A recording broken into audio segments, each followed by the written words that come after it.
We can't just be excellent. We gotta be phenomenal. And you're a king. Stop acting like a peasant. Hey guys, and welcome to Little Black Book. You know what time it is. Talking to you guys about the Chi episode 3, season 3, I think. So we're talking about episode 3.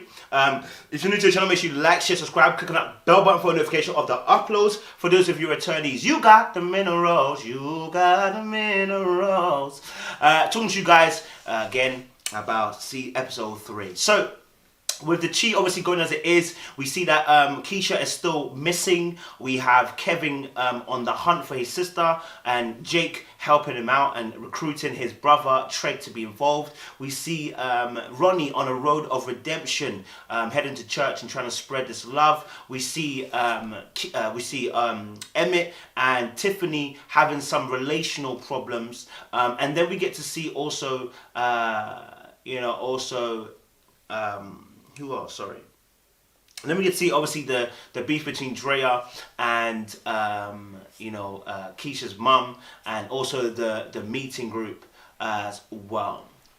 Just watching this whole particular episode, we can tell that obviously I guess love is the principal thing in this particular episode, and we get to see early on how between Jake,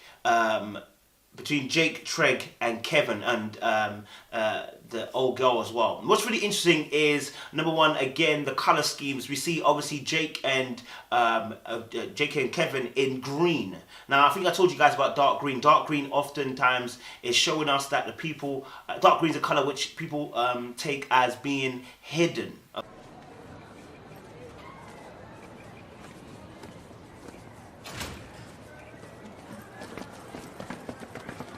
Okay, to be hidden away, to be unseen, okay? It has natural principles, but to be dark green is to be unseen, okay? And so what you see is these two boys who are unseen because they're little boys, okay? And so therefore, when they went to the house to find his sister at the house, they were dealt with as boys. And them realizing that they need grown-ups or grown folk or someone with power to do this work of finding the sister, Jake and Kevin elicit Treg's particular help. And what's interesting is that the attitude of family is discussed. What is family? Look, if you ain't gonna help me, I'll find somebody that will. Who y'all gonna find? Somebody that ain't gonna waste my time. Bro, I only risk my life for family. He is my family. And how do we discuss family? How do we discuss it in the wider scope? Because family oftentimes isn't just blood. The Bible says that a brother far away is not better than a friend that sticks close to you.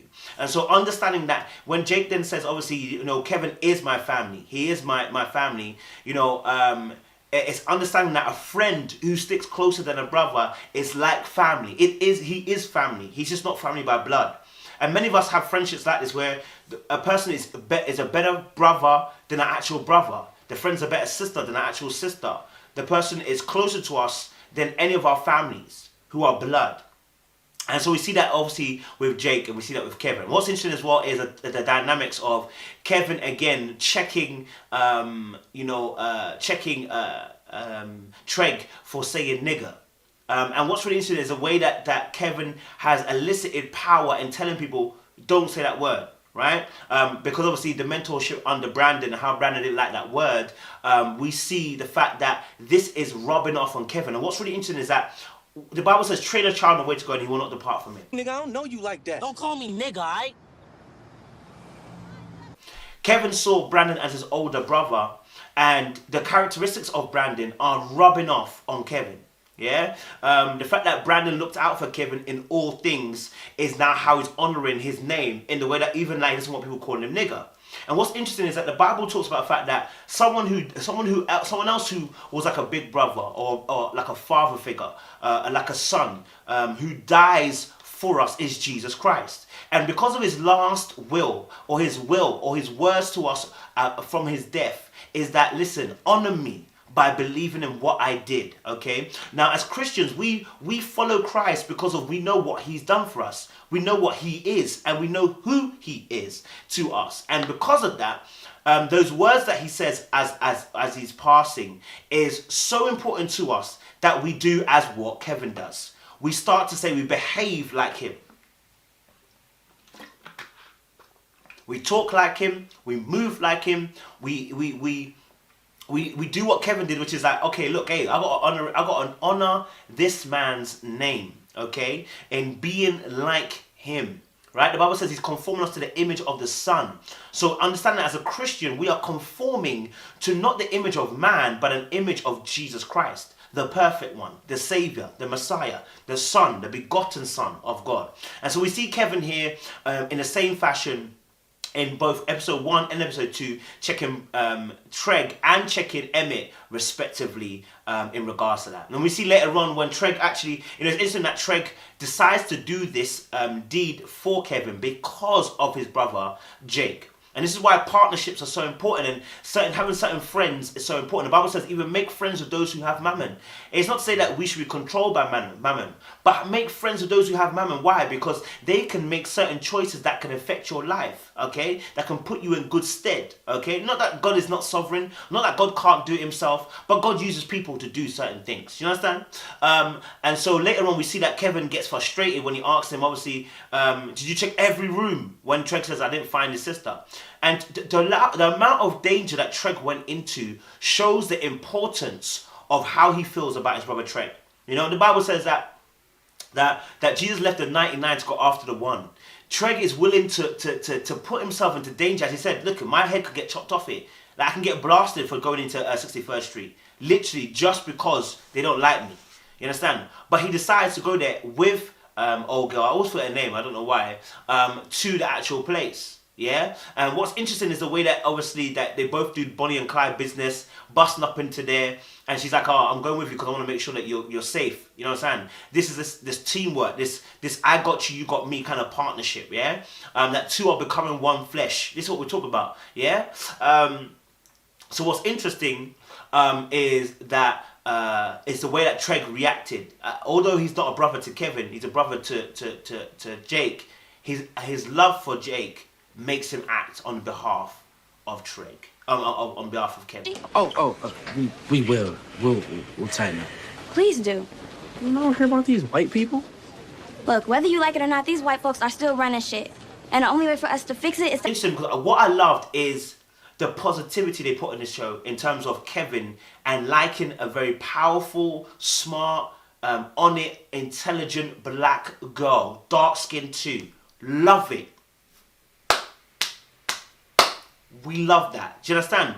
Putting the positive affirmations of dark skin, black male and black female. So he's not just liking a light skinned babe. He's liking a dark skinned woman wearing a natural fro, and we loved it, right? Because actually, what it shows again is a positive affirmation that being dark skinned isn't a negative. It isn't that it's not that you're not beautiful. It's not that you're not wanted. You are desired. You are wanted. You are loved. You are sexy. You are good looking. You know what I'm saying? You are attractive. You're sexy.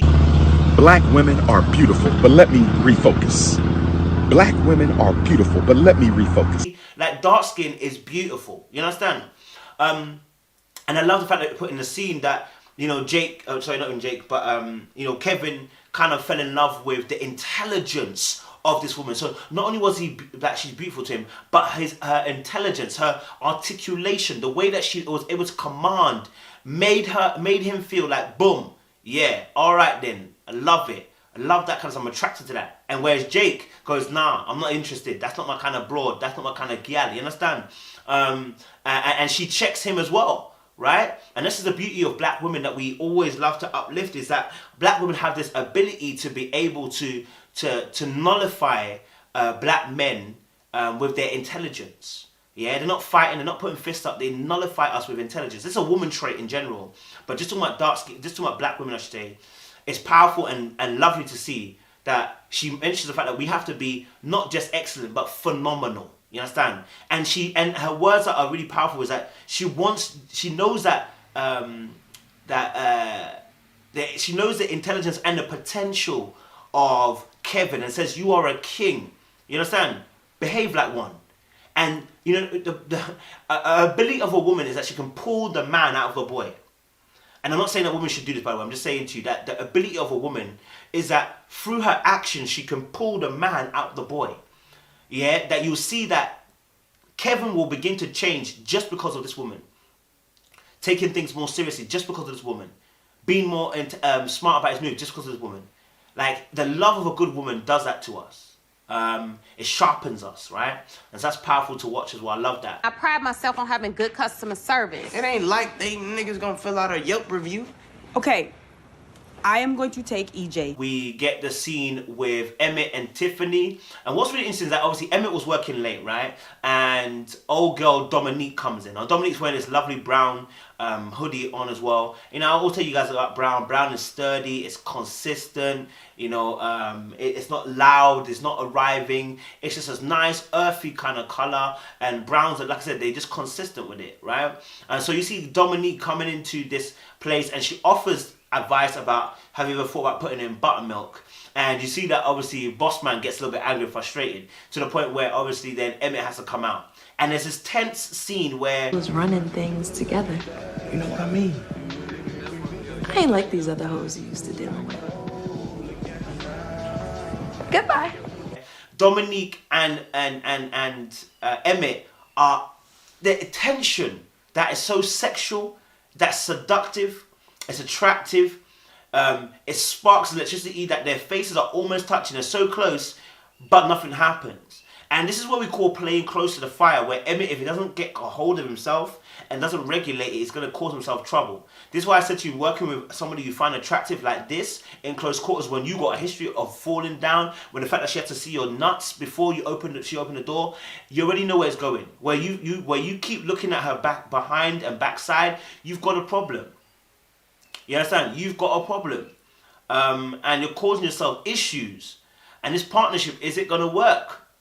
Not unless it's going to fall down and crumble unless you get a hold of yourself, because you're saying you still want to be in a relationship with Tiffany, and you still want to be in a relationship with your baby mother, and yet you're still having these issues of infidelity in terms of the way that you behave. If he doesn't get it together quickly, doesn't get a hold of himself quickly, he's going to fall down, right? That boyishness again, that lack of control, that lack of self-control, the lack of ability to be able to, handle being in a relationship and staying firm. Hopefully he does. What was interesting, obviously, later on that we get to see that, they're doing their whole kitchen business and they need help. And Emmett's obviously tired of coming home, and it gets into an argument with Tiffany in the early hours of the morning because he's worked late all night. And they've had to move in with with his mum as well, right?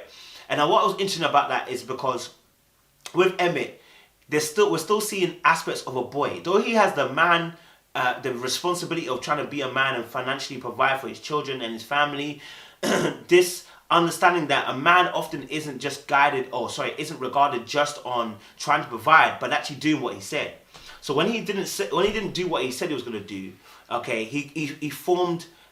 He created an issue, because for Tiffany, she's like, listen, you're working, I'm working. You said you're gonna take care of taking your child to daycare. Do it, yeah. And that's all you had to do. All you had to do was take it to daycare, come back and sleep, and go and get it, right? It shows. You see, responsibility can't just be. You see, the thing is that responsibility just goes into finance, thinking that my job is done. But responsibility goes into all aspects of the relationship, of the finance. This is why it shouldn't, that when we say a relationship or a family holding it together, isn't just you bring the bacon and I do the kids. Actually, there's a flow in and a flow out. There's a mixture of things. There is a meshing of things, right? It's just annoying because every time I ask him to do something, he claims he's gonna do it, then he does it, and then you just swoop in and do it for him. That each person has to go into, right? It's not just the man making money. The woman too can make money, and the man too can't just be baking the bacon. He's also got to help with the child, because the child needs development of both parents. It's not just one way. So it's important to understand that. And like I said, having the awareness that my guy, look, you are just as important in this child's life. That little bit of you walking to the daycare, the child will remember that. You know what I mean? So although I get that you're making the bacon, you got to make sure, remember, your word is bond. And so I understand Tiffanys frustrations, and she was right to say what she said to his mum, that she's babied him. she has babied him to the point where now he gets away with not doing certain things, and because her mum goes involved, and though I respect it because the mum gave her a solution, she should have just said, listen, look, I will take him to daycare today, but let me tell you something, son, tomorrow, Wednesday, Thursday, Friday, you gotta take him. Do not let me get involved again. This is the last time I'm doing it. You handle your responsibilities. That's how you put him up to account. She did the first part right, and didn't do the end part right, which is why he gets away with what he gets away with. He's not used to being told. He's not used to being told that, listen, hey, this behavior is not correct. And so, and as Tiffany said, the behavior will continue to go on.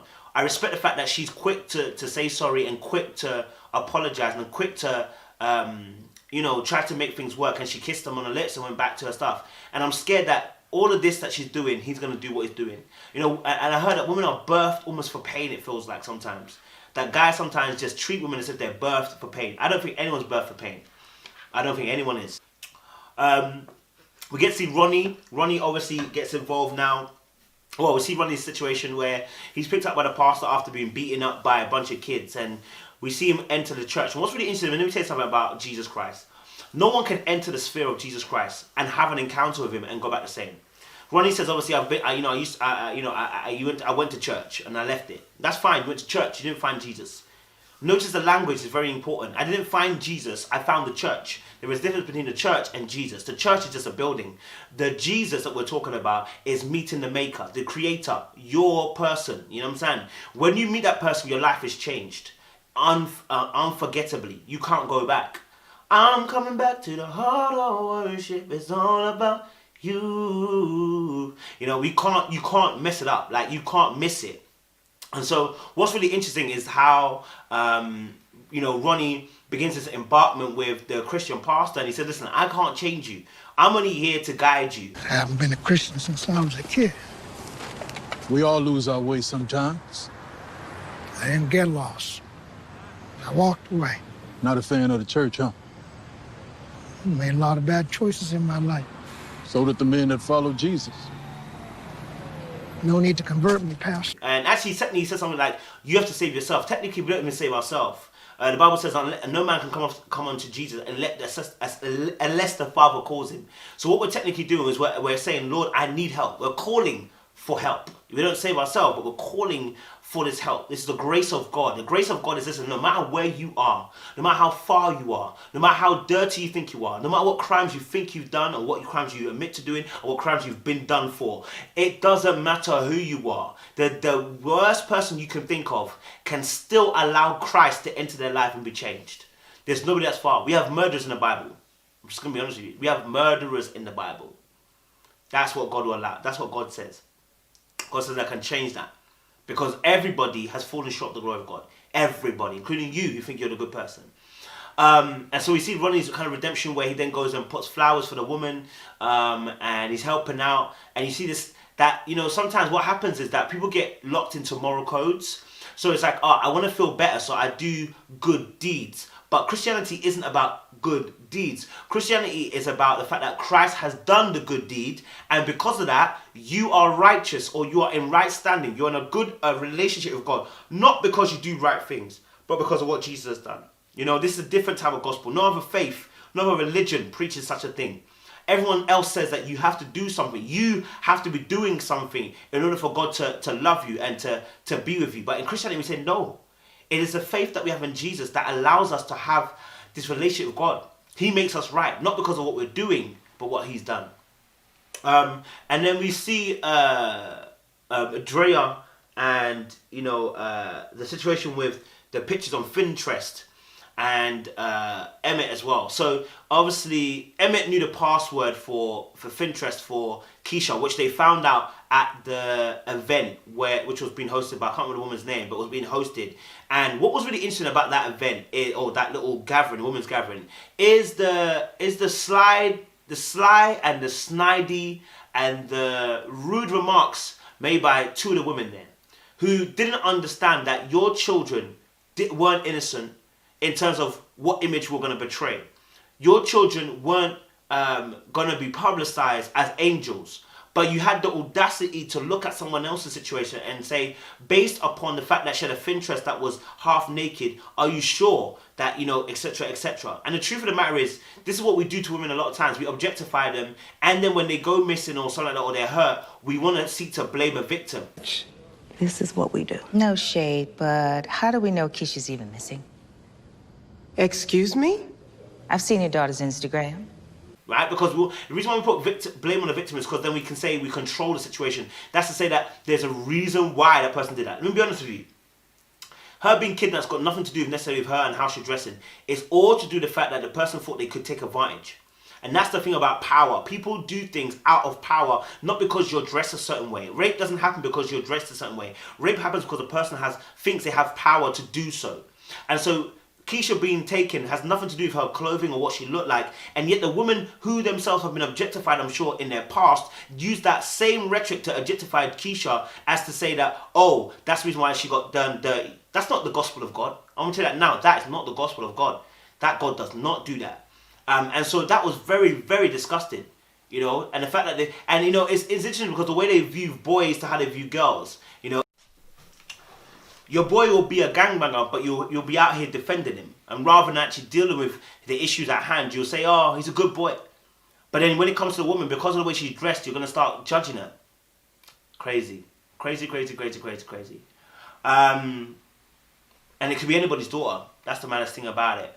And so obviously then later on we see with Draya and old girl, it's interesting because Draya was being very, very defensive. It's not high profile, and the police don't have the manpower they really need to find anybody. Oh, and you do? Dre, she's trying to help us. Originally with the idea about joining this group, this women's group to help them find Keisha. And acting like, again, like the man and just trying to be just solid as well. And again, she was wearing dark green or even like an olive kind of green that was quite dark. And like I said to you guys, when you wear this dark green and olive green kind of thing, it's all about being unseen. It's all about not being heard. And so we see this later on that when she's speaking to her partner, to Keisha's mum and to Kevin's mum, how Draya's defending the point saying, listen, look, you should have listened to me. Like, this is what I said to you. But then she said something which is really profound, that, you know what, you're a gluttony for punishment. And it's like, you know, and then it's further exasperated, or sorry, further accentuated by the fact that Keisha's mum actually then says, oh, do you think I'm a good mother? And then Andrea says, obviously you're doing the best job you can.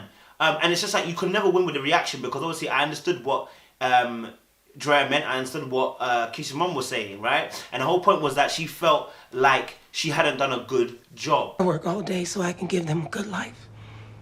And when I get home, I'm exhausted.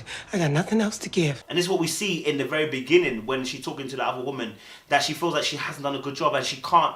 And the woman says, it's not your fault, it's not your fault. And yet still, she finds blame with herself. And the reason why she blames herself, because if you can blame yourself, then you can tell yourself, I could have done something different. But here, someone being kidnapped, there's nothing you could have done. They've been kidnapped. But the whole point is, if we blame ourselves, then we feel like we could have controlled the narrative. We can't control the narrative. Some things happen and it's just out of our control. It makes us feel safer if we know that we could have done something different and would have caused a different reaction. Do you feel what I'm saying? It makes us feel better.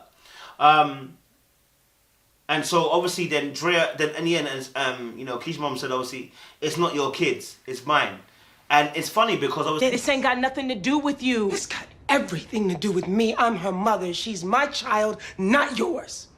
See, that distinction, you know, Draya was like, I was waiting for that day to come, and that day has come, and it does happen because the frustration of the individual is like, it's almost like as if like you're not appreciating what I'm saying. But Draya was appreciating what she was saying. It's just that she understands that, hey, look, you can't blame yourself. This is not nothing to do with you. You understand? This ain't your fault. You know. So that was interesting as well, and I think what was kind of more very interesting, I think, as well, is the fact that when she blamed herself, she actually started talking about how, you know what, she works 2 jobs and then she comes home and there's nothing left.